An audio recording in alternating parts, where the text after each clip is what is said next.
e-handbook. I found it laying on the ground, so I scooped it up.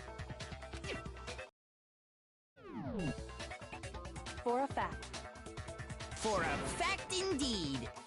I was totally sure I'd Tell you, and someone else decides to copy it, that would be very not good. Just tell us already. Why would we want to break our own handbooks? Oh well, I have a weakness for pushy demands. But you're sure you won't follow their example? Then allow me to make a special announcement. The weak point of my cutting-edge e-handbook is... when it's exposed to high temperatures for too long, it will suffer a meltdown and totally break! I flippin' knew it! You knew it? Yeah, because I found the handbook laying on the floor of the sauna. The temperature in the sauna can reach over 200 degrees. Strange how you don't get burnt, huh?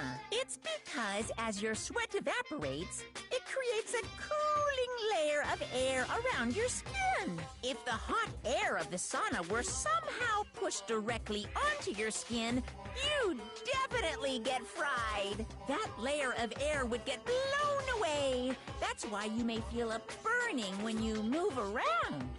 So when you're in a sauna, make sure to keep nice and still.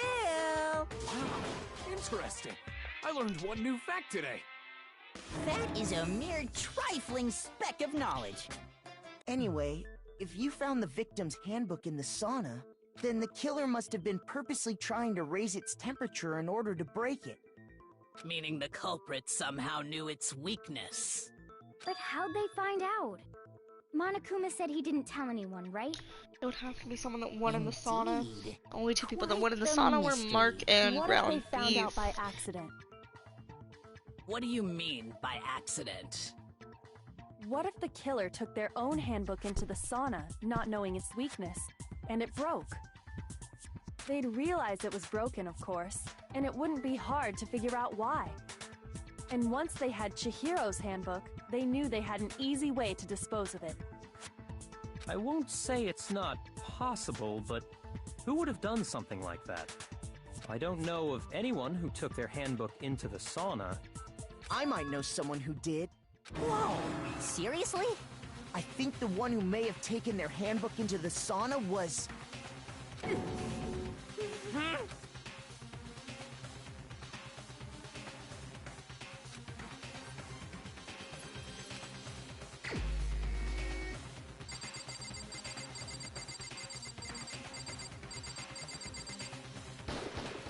Here's my answer.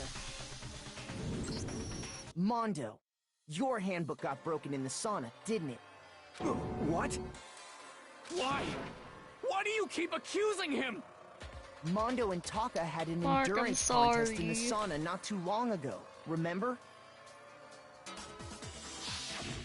And for the contest, Mondo just so happened to keep his school uniform on. But little did he realize, he'd also left his handbook in one of his uniform pockets. And when it was all over, Mondo discovered that taking your handbook into the sauna could easily destroy it. No, wait, hold on. You've got it all wrong. He would never kill. I don't accept this. Show me the proof. The actual solid proof. I mean, I don't want to believe it either, but I found something that proves beyond a shadow of a doubt. We did.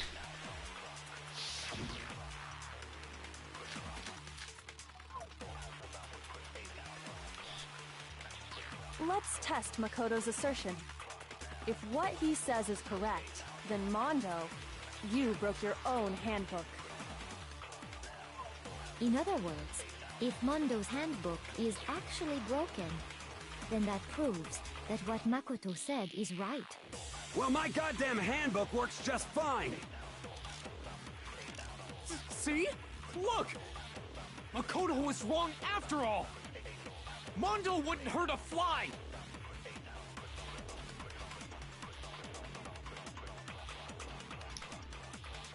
Let's test Makoto. If what he said you broke your own, in other words, then that proves that what Makoto said is right. Well, my goddamn handbook works just fine. No, that's wrong.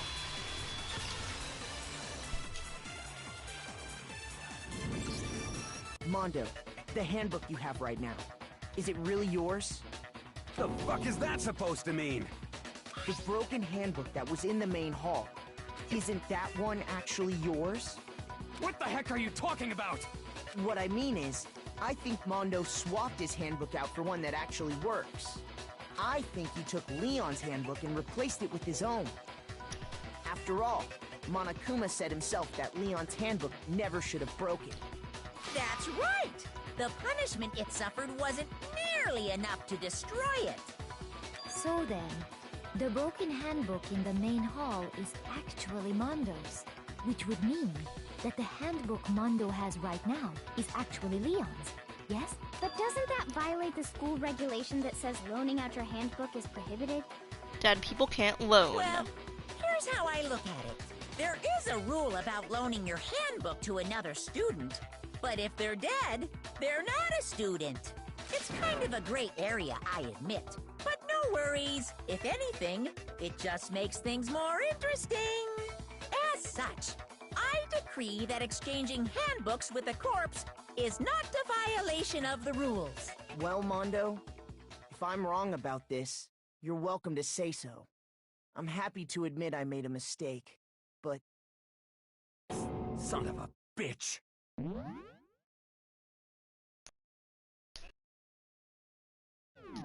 What's wrong, bro? Come on! Tell him he's wrong! You are wrong! You have to be wrong!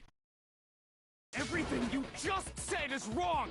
You made it all up! Ark, I don't think it is wrong. Then why don't we look back on this case one more time, from the beginning?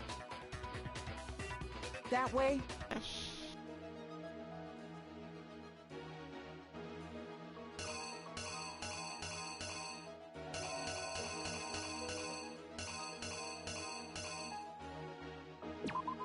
That goes there because she stuffed it in. Or she saw it hanging out. She told her and stuffed it in. Swiped. Went in the guys. Saw Mondo there.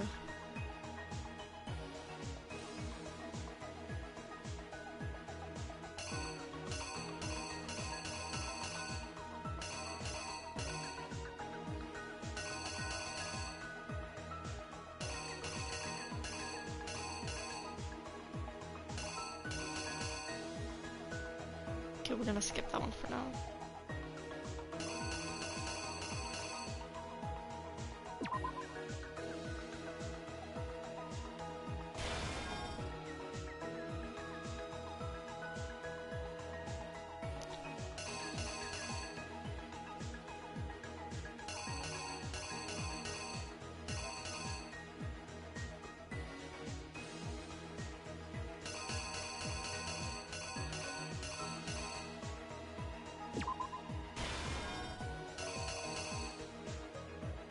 Maybe?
killer is you!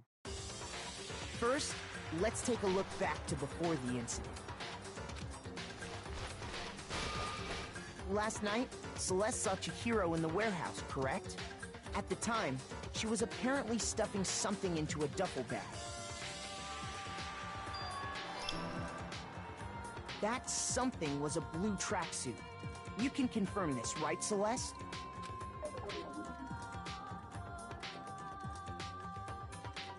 With bag in hand, Chihiro headed out, even though it was officially nighttime. She made her way to the locker room. But how could the victim, who was apparently a girl, access the boys' locker room? Simple, because she was really a he, which is why he was able to use his own e-handbook to gain entrance to the boys' locker room. Once inside, he met with someone there, and the person he met was the one who killed him.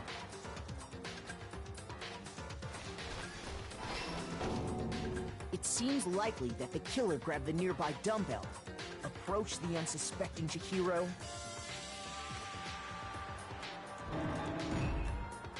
and attacked him. And that's where the bloodstains on the poster and carpeting in the boys' locker room came from.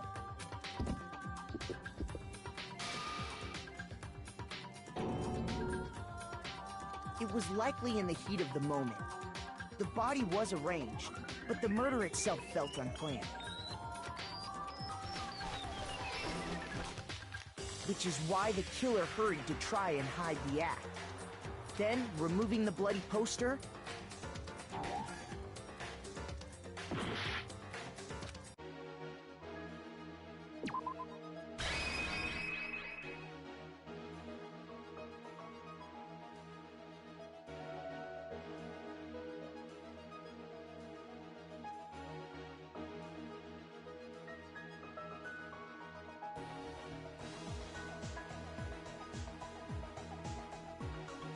the killer is you! Which is why the killer hurried to try and hide the act. First, pulling up the bloodstained carpet. Then, removing the bloody poster.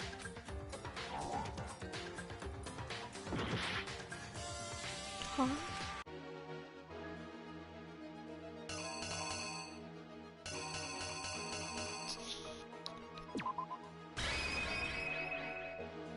Here's exactly what happened. Which is why then... Okay. And finally carrying the corpse into the girls' locker room. A girl's handbook was necessary to get into the locker room, of course. But this alone doesn't prove that the killer was responsible for the slaughter.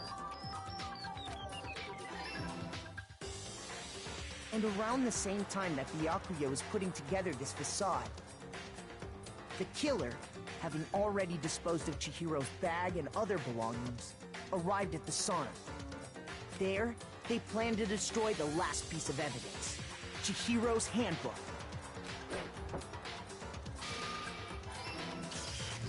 And just as the killer expected, the steamy sauna was enough to ruin the electronic gadget. Somehow, the killer knew that the handbook couldn't stand up to the heat of the sauna. And the reason they knew that is because the sauna had already wrecked their own handbook. And that's how it all played out. Isn't that right, Mondo Owada?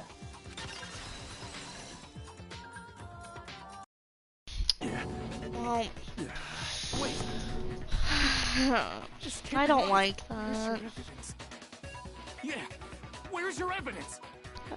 Why couldn't it have been anyone else? Why couldn't it have been Fat Guy? Proof? You can't pin any of this on him. It was ground beef.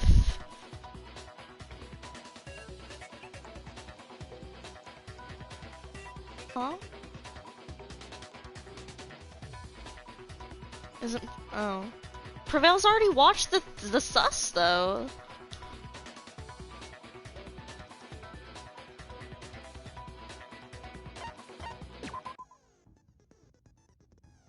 Or ending of like this chapter, because this is chapter 2.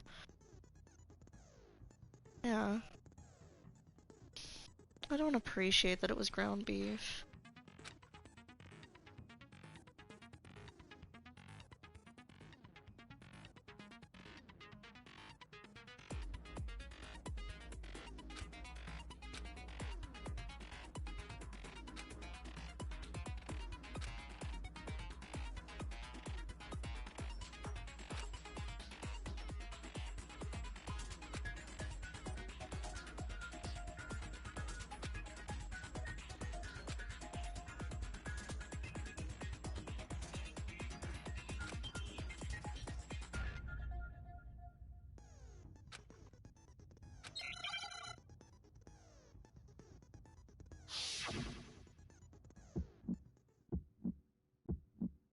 Show me some evidence! You're wrong! I won't listen! I refute you! False! Show me some evidence! I won't listen! False! I refuse to vote! Show me some evidence! You're wrong! I won't listen! I refute you! False! Show me some evidence!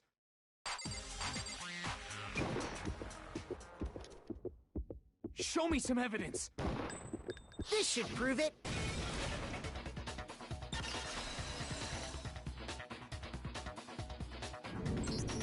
If my thinking so far is right, Mondo must have replaced his broken handbook with Leon's. In which case, we can just check each of our handbooks right now. Once we do that, we'll... We don't gotta do that. Huh? Yeah. Yeah, I did it. I killed him.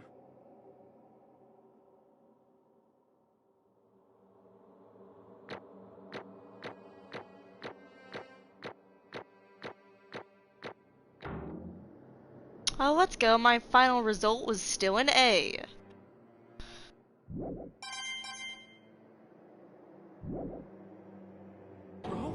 No, she went to go do something. Like, the stream's been cut. It's cut out 3 times in total since she left.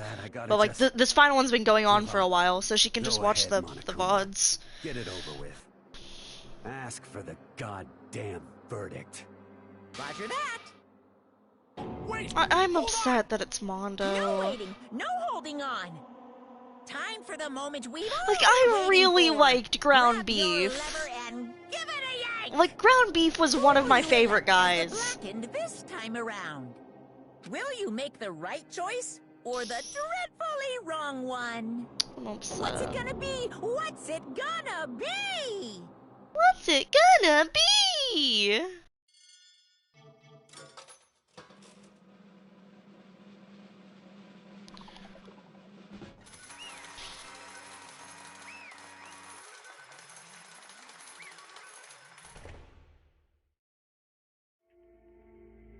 What?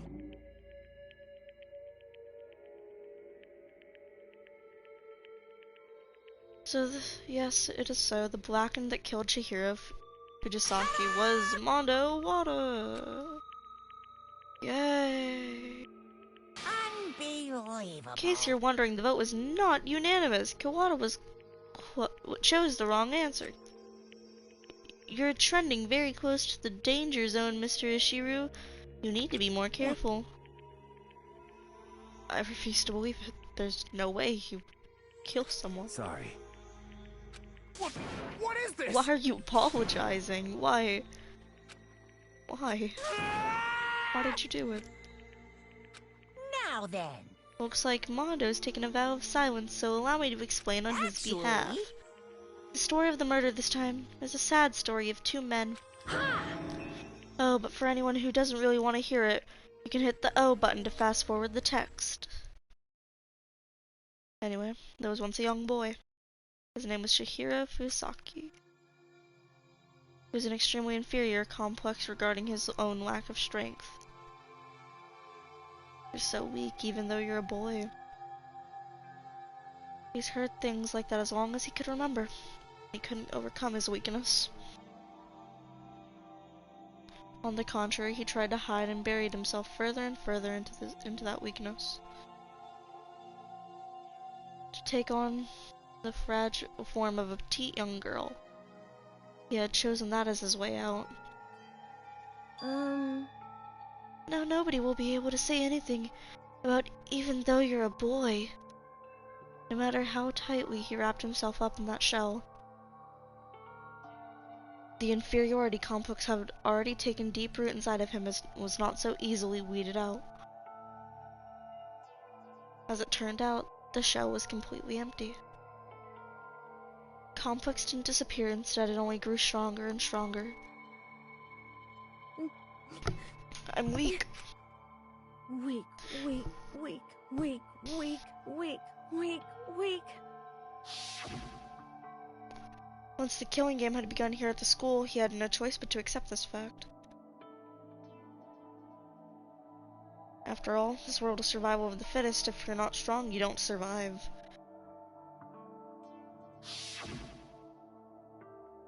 And then the lovely and hateful Monokuma announced the revealing of these embarrassing secrets. Which included Chihiro's more embarrassing secret, which I was more than willing to divulge. Even though he dresses like a girl, Chihiro is actually a boy. Hey, And that was something Chihiro couldn't let anyone find out, no matter what the cost. If that was revealed, then it would be the end. The hardened shell would crack, the armor would fall away. Without a doubt, those around him would torture him more than ever before. Everyone figured that being thrust into such a dilemma must have sent him spiraling into despair. What? And yet... I'm sorry. I don't really want to talk about it right now. But I also don't want to leave things the way they are. So maybe I can talk about it later. After I try my best to become strong, then I can tell everyone. Annoyingly, he used the threat of discovery to motivate him to become stronger. That's right. Now's my chance. I want to change. I'm going to get stronger and accept who I am. Strong enough so that when someone says, even though you're a boy, I'll be okay. I'll get better. With that thought at the front of his mind, he resolved to take immediate action. So, that day he had made the commitment to begin exercising. He was prepared to retrain his mind and body. But sadly, that would be the first and only chance he would get at it. Hey, When he decided to start exercising, he thought it would be good to ask someone for someone's help, but he wanted to tell that person his secret first, and then ask them to help him from there. And the person he went to... that's right. It was me. Yep, it sure was. The biker gang fella had been painful and clear about how important his manly promises were. So Chihiro probably figured that if he could confide in Mondo, his honor would make him keep the secret. Plus, macho Mondo was the very symbol of a strong man that Chihiro had always aspired to. Maybe talking to Mondo about it will help give me some courage. So he went and asked Mondo to help him become strong. That was his aspirations, and he thought that only with Mondo's support would he ever be able to come close to that. Correct. So then, this must be why Mondo did what he did, to keep the promise he made to Chihiro. Did what you did? I mean, that's why Mondo carried Chihiro from boys' locker room to the girls' locker room? Indeed. Yes, that's exactly what I mean. Wasn't that to cover up what he'd done? Certainly. That could have been part of it, but I don't think that was the main reason. The real purpose was to keep the promise between men he made to Chihiro. But how does moving the body keep a secret? Because if everyone knew he'd been killed in the boys' locker room, then everyone would have been arguing about how she got into the boys' locker room, right? Once that started up, at least a few of us would have immediately begun to... Why would he do that? The more I hear you talk, the more I don't understand. I mean, you guys trusted each other, right? So why did you... Because no matter what I did, I didn't want anyone to know. I knew it. That's what triggered it, after all. probability of having your embarrassing memories and secrets exposed. What is this? That's impossible. Nothing could have been that bad. Something he didn't want anyone to know, even if it meant killing someone. That's impossible. Don't make me repeat myself. How many times must I repeat myself? To judge others by your own standard is the height of folly. Even if you can't comprehend it, he obviously can. And that's all there is to it. Well, while we're on the subject, why don't I tell you the embarrassing memory and secret that he didn't want anyone to know? You know what Mondo did? He killed his own brother.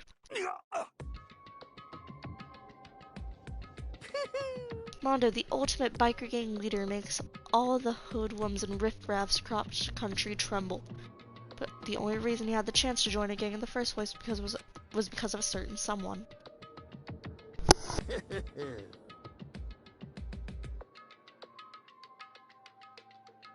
Mondo had done nothing but respect for him, but it was because of Diane that Mondo ever got on a motorcycle. Mondo's brother was his only family growing up. He was the only one Mondo could trust or respect. He wanted to measure up to his big brother, so he imitated him in everything he did. Mondo was the epitome of starry-eyed kid brother. Meanwhile, the charismatic older brother had to put together a local motorcycle gang, and before anyone knew it, had grown into the biggest biker gang in the country. Daya, the older brother, number 1 in the gang, and his number 2, his younger brother, Mondo. In the beginning, everything was peaches and gravy. Peaches and gravy? When Mondo started to think about how he would have to take over the biker game from his brother someday, his brother's greatness, his reputation, began to gnaw on Mondo's very soul. The kid's gonna take over for Daya, huh? Daya created this gang with his bare hands. Mondo's just along for the ride. Can someone like that really be our leader? All that'll do is make the gang look bad. Almost every day, Mondo heard gossip and whispers of the other members of the gang. Which is why I gotta get stronger. Stronger than Dio. Once. Just one time. No matter what, I gotta win. Don't fuck with me. I don't care what it takes, I gotta come out on top. And on the night of his amazing brother's retirement ceremony, Mondo challenged him to a street race. But during the race, tragedy struck. The kid brother pushed ahead with reckless abandon, eager for victory, and dashed into oncoming traffic. But suddenly,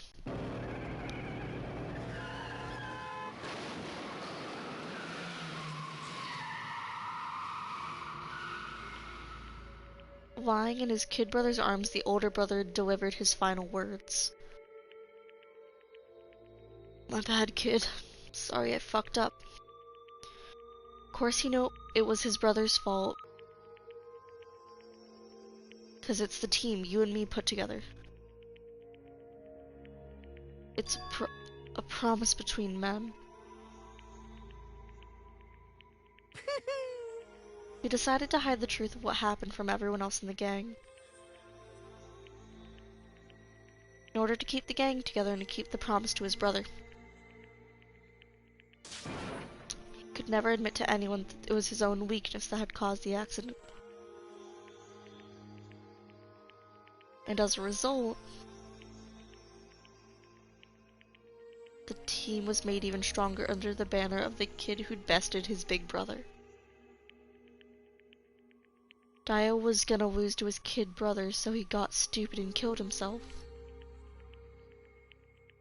That became the explanation for what happened. Mondo's lie became a truth. Olivia, the stream has cut out multiple times since you left.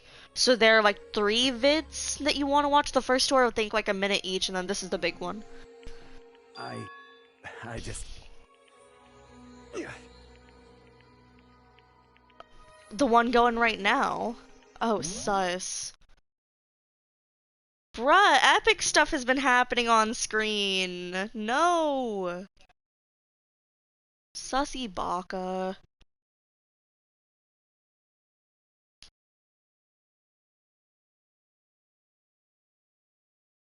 Sussy Bak is a good sus.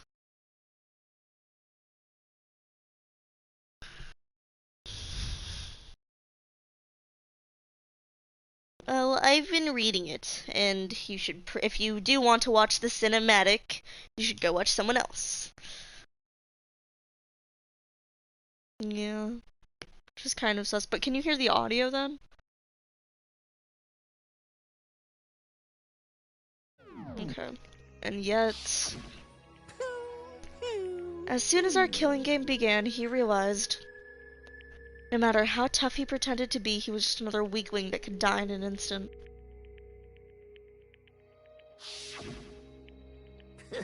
And then the lovely hated Monokuma announced the revealing of the embarrassing secrets. At that point, it was clear I would have no problem shedding light on his secret. Mondo killed his own older brother. No matter what, I couldn't let the other gang members find out. If that happened, everything would have been ruined. Everything me and my brother had worked so hard to create would have been destroyed. His death, all the guilt I've been carrying around, it would have been for nothing. So that's why. Mondo. After I saw what Monokuma had on me, my head filled up with all kinds of fuzzy uneasiness and it started swirling around. I never felt anything like it before. Can you see the screen?